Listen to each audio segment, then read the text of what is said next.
tuonne päin pitäisi lähteä. Vielä on Kiuruvedelle semmonen 6 kilometriä. Tämä on jää tunnin homma vielä.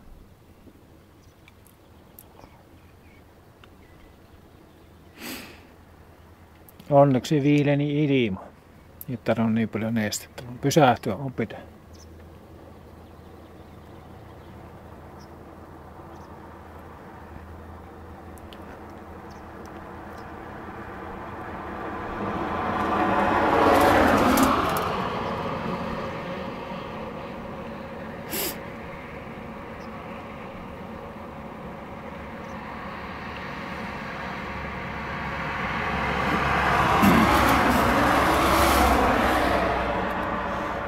Tämä tienpätkä on laitettu öljysora, se on pikkusen